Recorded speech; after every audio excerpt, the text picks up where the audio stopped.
کیا ہے کہ اللہ رب العزت نے کون سی ایسی وجہ تھی جس وجہ کی بنیاد پر اللہ رب العزت نے مجھے اور آپ کو دنیا کے اندر بھیجا، پھر میرے اور آپ کے اوپر اتنے احسانات کیے۔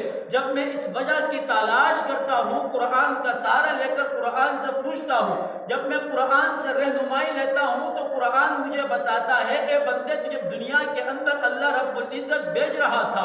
جب اللہ رب العزت نے اس ارادے کا اظہار فرشتوں کی اس نورانی مجلس کے اندر کیا کہ میں دنیا کے اندر لوگوں کو بھیجنا چاہتا ہوں، اپنا خلیفہ اپنا نائب مقرر کر دینا چاہتا ہوں تاکہ وہ دنیا کے اندر جائے، وہاں پر جا کر میرے احکامات کے اوپر خود بھی عمل کرے، لوگوں کے ساتھ بھی عمل کروائے۔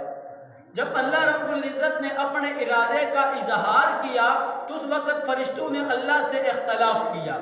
انہوں نے کہا یا اللہ آپ ایسے لوگوں کو دنیا کے اندر بھیجنا چاہتے ہو وہ دنیا کے اندر جا کر خون خرابہ کریں گے، فساد پھیلائیں گے۔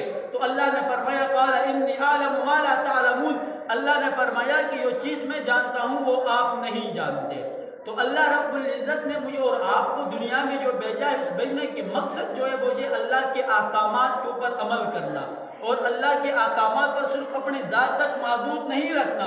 خود میں نے عمل کر لیا اور اس کے بعد میں آرام سے بیٹھا رہا تو میرے اوپر سے ذمہ داری ٹل گئی، ایسا نہیں ہے، بلکہ اب میں اور آپ اللہ کے نائب ہیں۔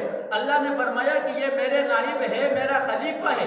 اب کوئی آدمی کسی کا نائب بنتا ہے، اس کا خلیفہ بنتا ہے تو اس کی ذمہ داری ہوتی ہے کہ وہ اس کی جو احکامات ہے، جو بھی اس کا بڑا اس کو حکم دیتا ہے اس کے اوپر خود بھی عمل کرے اور لوگوں کے ساتھ بھی عمل کروائے، اس کے احکامات کو لوگوں تک پہنچا دے۔ اب میں اور آپ اللہ کے نائب ہیں، اللہ کے خلیفے ہیں۔ اللہ رب العزت نے مجھے اور آپ کو شعور دیا ہے، عقل اللہ نے دی ہے۔ اب اللہ کے احکامات کے اوپر ہم نے خود بھی عمل کرنا، پھر لوگوں تک ان کے احکامات کو پہنچانا بھی ہے۔